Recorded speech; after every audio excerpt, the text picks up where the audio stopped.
بسم اللہ الرحمن الرحیم۔ السلام علیکم ناظرین۔ مرج العذرا کی سرزمین وہ علاقہ ہے جسے خلیفہ دوم عمر بن خطاب رضی اللہ تعالیٰ عنہ کے زمانے میں حجر ابن عدی نے فتح کیا تھا اور وہاں کے لوگوں کو اسلام کی دعوت دی تھی، اور آج بھی اس سرزمین پر ان کی بے شمار یادگاریں موجود ہیں۔ جب حکومت کے اہلکار ان کا ہاتھ باندھ کر اس سرزمین پر لائے تو انہوں نے کہا، میں سب سے پہلا مسلمان تھا جس نے اس علاقے میں تکبیر کہی تھی اور خدا کو یاد کیا تھا، اور اس وقت یہ لوگ مجھے یہاں قید کر کے لائے ہیں۔ حجر ابن عدی کا سب سے بڑا جرم ان کا محب امام اور خلیفہ وقت حضرت علی رضی اللہ تعالیٰ عنہ ہونا تھا۔ اس لیے اس نے ایک گروہ کو یہ ذمہ داری سونپی کہ وہ موجودہ شام کے علاقے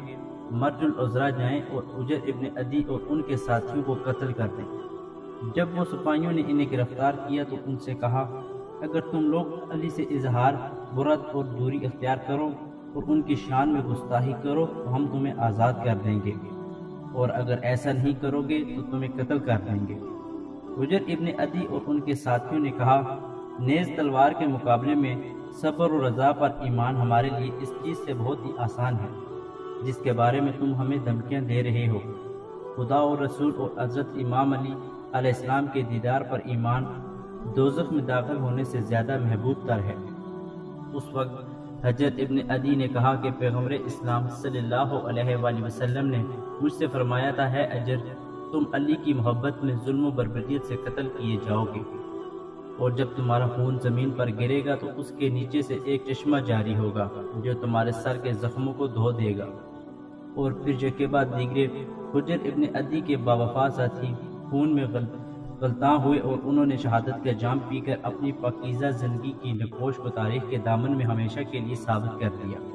اور آخر میں حضرت حجر ابن عدی بھی شہید ہو گئے۔ پیغمبر اسلام صلی اللہ علیہ وآلہ وسلم کے عظیم صحابی حجر ابن عدی جوانی کے دور ہی سے شجاعت و بہادری جیسی صفت سے مزین تھے، اور جس دن سے وہ اسلام لائے تھے اسی دن سے مشرکوں اور کافروں سے برسر پیکر تھے۔ آپ حضرت علی رضی اللہ تعالیٰ عنہ کی خلافت کے دوران فتح شام، سرزمین مداحن اور اسلام کی اہم جنگوں میں بڑی شجاعت و دلیری کے ساتھ اسلام کا دفاع کرتے رہے، اور مرج العذرا علاقے وہ سب سے پہلے مسلمان شہید تھے جنہوں نے مصلی شہادت پر پہنچنے کے باوجود 2 رکعت نماز پڑھنے کا ارادہ کیا تاکہ عظمت پروردگار کے حضور میں راز و نیاز کر کے اپنی روح کو بالیدگی بخشیں۔ چنانچہ آپ نے مصلی شہادت پر 2 رکعت نماز پڑھنے کی مہلت طلب کی۔ دشمنوں کی نظر میں ان کی نماز تولائی ہونے لگی تو انہوں نے کہا، تم نے نماز کو بہت طول دے دیا ہے، کہیں ایسا تو نہیں کہ موت سے ڈر گئے ہو۔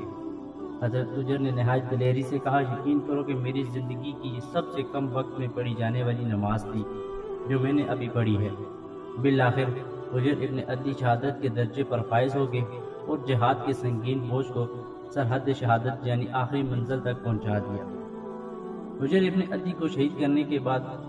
امیر معاویہ شام کو بہت سی مشکلات سے دوچار ہونا پڑا، اور جب حج کے ارادے سے مدینہ گئے تو ام المومنین حضرت عائشہ رضی اللہ تعالیٰ عنہ سے ملاقات کی خواہش ظاہر کی، لیکن جناب عائشہ نے 2 دلیلوں کی بنیاد پر ملنے سے انکار کر دیا۔ پہلے یہ کہ انہوں نے ان کے بھائی محمد ابن ابو بکر کو کیوں شہید کیا، دوسری یہ کہ اس نے حجر ابن عدی کو کیوں شہید کیا۔ امیر شام نے حضرت عائشہ رضی اللہ تعالیٰ عنہ سے معافی مانگی، لیکن انہوں نے ملاقات کی اجازت نہ دی،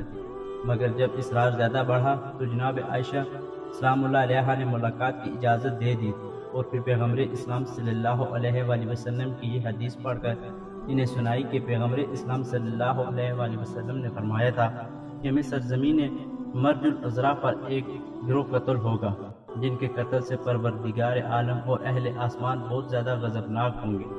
کہتے ہیں کہ امیر شام زندگی کے آخری لمحے تک اس دلخراش منظر کو یاد کرتے رہے اور حجر ابن عدی کے قتل پر اظہار پشیمانی کرتے رہے۔ ناظرین، اسی امید کے ساتھ کہ آپ کو ہماری